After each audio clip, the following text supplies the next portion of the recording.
राम राम शेतकरी मित्रांनो, मी संतोष रोडे पाटील, फळबाग सोबती.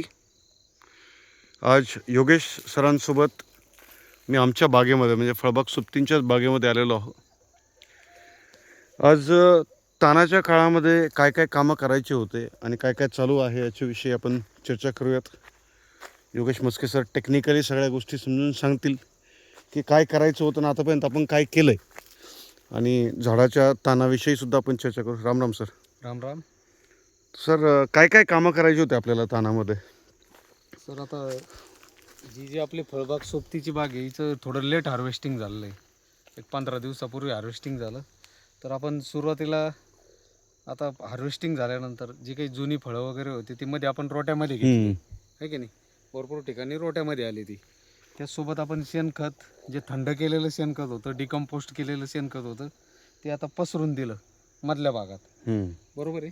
आणि त्याच्यानंतर मग आपण एक हलकी मेहनत केलेली आहे बागेत. झाडाच्या मधल्या भागामध्ये सुद्धा मधल्या भागात पसरवलं. पसरून दिलेली आहे. हलकी मेहनत केली. आणि आता ते अजून जेव्हा आपला नंतर जो रोटा येईल त्या रोट्यामध्ये हे चांगलं मिक्स होऊन जाईल आणि तेव्हा त्याच्यानंतर आपल्या सऱ्या पाडल्या जातील. आणि याच सोबत आता थोडंसं जे स्टोरेजसाठी, आता तसं तर ताण नॅचरलच दिसतोय बागेत चांगल्यापैकी. प्रत्येक झाडावर बघा पिवळं पान होऊन पडतंय. अगोदर जे आपलं नियोजन चालू होतं त्याच्यामुळं झाड कुठं लीक नाही आहे बागेमध्ये, कुठंच आपल्याला नवीन फूट दिसत नाही बागेमध्ये. जे काही आपली सप्टेंबर ऑक्टोबरच्या काळात जसं आपण हस्तबहारची आगरे आपण ज्याला हस्तबहार म्हणतो. जागर, ती पण त्याची पण काडी मॅच्युअर्ड झाली, तिला पण एक आकार आला आणि काडी मजबूत झाली. त्याचसोबत आता जे आपल्याला माल असताना आपण जे स्टोरेजमध्ये कामं केली त्याचे परिणाम आपल्याला हे दिसत आहेत की माल हार्वेस्टिंग झाल्यानंतर जसं आपण पाणी बंद केलं तसं बागेमध्ये ट्रेस चालू झालेला आहे आणि तो ट्रेस आपल्याला नॅचरल दिसतोय बागेत. आणि अशाच पद्धतीनं बागेमध्ये ताण आला पाहिजे. तसं बघितलं ती फार जड जमीन आहे, इथं 40-45 फुटापर्यंत कुठं मुरुम नाही, तरी पण नॅचरल ताण चांगला येतोय. आणि यावर्षी भरपूर शेतकऱ्यांना समस्या आल्या आहे, फुटीच्या समस्या आल्या आहे, आघारी निघते बागेत. परंतु आपल्या बागेत अजून स्प्रे पण नाही आपला. आता आपल्याला स्टोरेजचे स्प्रे चालू करायचे जेव्हा आपल्या ताण अवस्थेतली. पण जे विश्रांतीत कामं व्हायला पाहिजे बागेत माल असताना आपण ती कामं करून घेतलेली. त्याचे परिणाम असे दिसत आहेत की झाडामध्ये कुठं आपल्याला फूट दिसत नाही नवीन. आणि आता जे तानाच्या काळात जी योग्य पानगळ व्हायला पाहिजे आणि जे नॅचरल पानगळ व्हायला पाहिजे ती पानगळ होऊ लागली. आपल्या बागामध्ये कुठंच हिरवं पान खाली नाही आहे. हो, सगळीकडं पानाची पुंगळी होऊन बिडी आकाराचं पान गळून खाली पडतंय आणि पान पिवळं होऊन झाडाला सोडतंय. तर आता याच्यानंतर आता आज आहे 26 डिसेंबर. हो मागच्या वर्षी आपण 25 डिसेंबरला पाणी फोडलं हो होतं. हो पण 1 वर्ष झालं आहे आता पूर्ण. पण यावर्षी आता हार्वेस्टिंग थोडीशी लेट झाल्यामुळं, हो हो कारण यावर्षी मालभाव वाढले नाही, तर शेवटपर्यंत आपण टिकवला. योग्य भावात विकल्यानंतर आपण त्याचे विश्रांतीचे काम सुरू केले. विश्रांतीचे कामं तसे आपण 15 दिवस अगोदर हार्वेस्टिंगच्या अगोदर सुरू केलेले होते. हो, जे आपल्याला जे समजा विद्यापीठाने ठरवून दिलेला कार्यकाळ आहे 1 नोव्हेंबर ते 30 डिसेंबरपर्यंत विश्रांती झाडाला मिळायलाच पाहिजे. झाड सुप्त अवस्थेत जातं जास्त थंडी वाढल्यामुळं आणि त्यावेळेत झाड तानावर गेलंच पाहिजे. तर मग आपण एक आपलं हार्वेस्टिंग झालं मला वाटतं 1 डिसेंबरच्या 1 आसपास. डिसेंबरच्या आसपास. बरोबर आहे. तर 1 डिसेंबरच्या अगोदर 15 नोव्हेंबरपासूनच आपण जे विश्रांतीत कामं करायला पाहिजे तानावस्थेतले स्टोरेजचे जे कामं चालू केले होते. त्याचे परिणाम असे दिसले आपल्याला की पाणी बंद केल्यानंतर झाडामध्ये ट्रेस चालू झाला आणि जसा नॅचरल ताण यायला पाहिजे तो आपल्याला दिसू लागला. आता इथून पुढं आपण फक्त आता काडीमध्ये थोडं स्टोरेज देणार आहे जेणेकरून फूट चांगली निघावी, फुटीची संख्या वाढावी, कळी स्ट्रॉंग निघावी. आणि कळी स्ट्रॉंग निघाल्यानंतर गळ कमी असते आणि पुढच्या गळीसाठी काडीमध्ये अजून जर स्टोरेज वाढून गेलं आपलं रासायनिक पद्धतीनं, जसं आपण फवारण्यातून याच्यातून देतो, तर त्याच्यामुळं काय होईल, आपल्याला जे टार्गेट आपल्याला अचिव्हमेंट करायचं, जे मालवाढीसाठी आपल्याला एक टार्गेट ठेवायचं, ते करण्यासाठी आपल्याला थोडंसं रासायनिक पद्धतीत जावं लागेल. आता आपण शेणखत टाकलं, तर शेणखत जसं आपण बाकी शेतकऱ्यांना सुद्धा सांगतो की झाडाच्या सगळ्या चारी बाजूनी शेणखत पडायला पाहिजे. हो, ठीक आहे. आपण टाकलेलं अशा प्रकारे आपण जसं झाडाच्या, आता हेच झाड बघूयात आपण झाडाच्या चारी बाजूनी शेणखत जे आहे हे टाकलेलं आहे. ठीक आहे. तर यानंतर आपलं दुसरं एक काम आता होणार आहे उद्या, ते आहे काडी काढण्याचं. हो, तर आपण काडी काढणाऱ्याला कोणती काडी काढायची सांगितलेली आहे आणि शेतकऱ्यांनी काय लक्षात ठेवावं? आपल्याला हे बघा, आता ही झाडं आपण सुरुवातीपासूनच उचलून घेतलेली. जमिनीवर जी खाली गळ फांदी येणारी आहे तिथं कट करायची सांगतोच आपण. जशी ही फांदी, ही गळ फांदी समजा.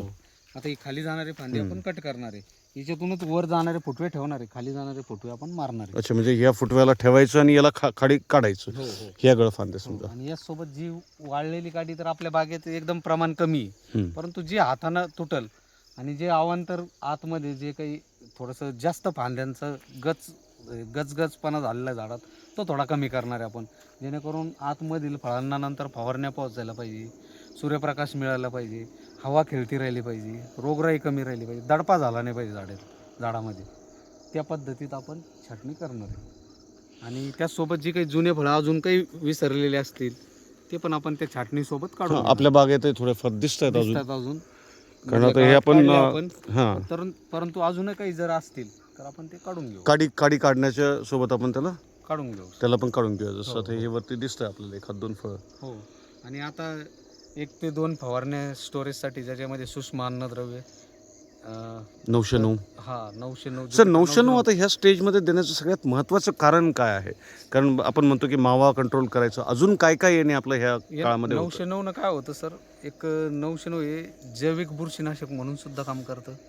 त्याचसोबत याच्यामध्ये जे काही घटक असे आहेत की जेणेकरून बागेमध्ये काडीवर कुठं अंडे असले, रोगराईंचं काही वेगवेगळ्या अवस्था असतील त्या पण ते नष्ट करायचं काम करतं.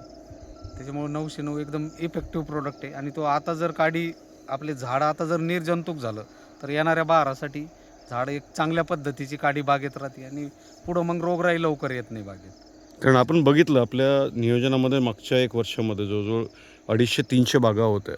त्यापैकी 1 किंवा 2 बागा सोडले तर कोणत्याच बागामध्ये कोणी 1 गोणीसुद्धा मंगूचं फळ काढून दाखवू शकलं नाही. हो, ते आपण रेग्युलर फवारण्यामध्ये 909 ठेवल्यामुळं आपल्याला त्याचे काय परिणाम दिसून आले, कुठं थ्रिप्सचाही आपल्याला डाग दिसला नाही, त्याचसोबत आपल्याला मंगूचे फळं बागेत दिसले नाही, आणि त्याचसोबत पानावरती पण कुठं काजळी वगैरे काही दिसली नाही, आणि इतर रोगराई जे जाळं वगैरे बागेत होतात ते पण आपल्याला बागेत कमी प्रमाणात दिसलं.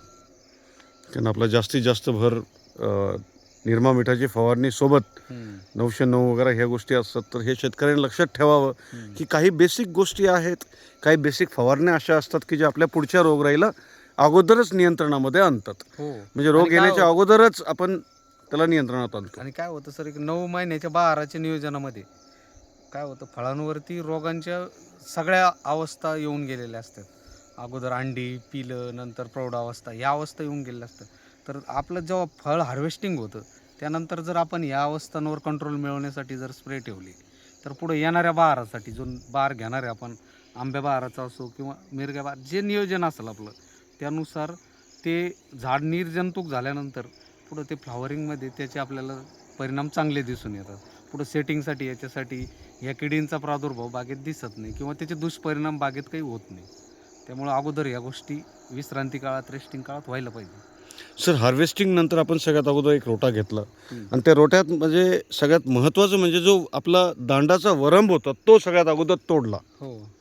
आणि त्याचा काय उद्देश होता? आता हा इथं वरंब होता समजा, आता बऱ्याचशा शेतकऱ्यांना एक कन्फ्युजन होतं की आतमधून कसं पाणी द्यायचं बाहेर. आपण काल परवा खोडेगावला हा व्हिडिओ बनवला तिथलं सरपंच बालाजी हुलसार यांच्या बागेमध्ये.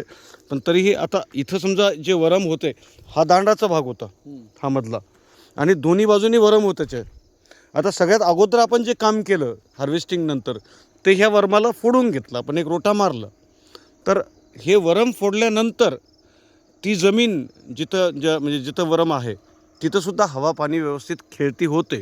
हो, मुळांना हवा लागते, माती खालीवर होऊन जाते, मातीतले घटक खालीवर होतात. त्याचसोबत आता वरम फोडण्याचं एक महत्त्वाचं कारण म्हणजे काय आहे, आता आपला झाडांचा विस्तार वाढून गेला मुळांचा, त्याचसोबत झाड आता आपले मिळू लागले आणि झाडांची जी पांढरी मुळी, आपलं शास्त्रीय कारणानुसार जर पकडलं तर झाडांच्या फांद्याखाली पांढरी मुळी येते. तर मग आता पांढरी मुळी इकडे डेव्हलप होऊ लागली तर आपला इकडे वरम राहून काही उपयोगाचं नाही. आता वरम अजून बाहेर येईल, आपला दांडाचा दांड छोटा होऊन जाईल, अजून छोटा होऊन जाईल.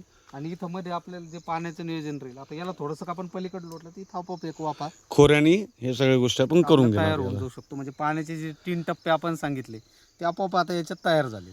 पुढे आपल्याला जास्त माती ओढायचं काम करायचं काम राहणार नाही. तर सर यावेळेस फळबाग सोबतीचं बाग कधी फोडायचं? त्यावेळेस आपलं एक 25 जानेवारीपर्यंत नियोजन आहे. मागच्या वर्षीचं 25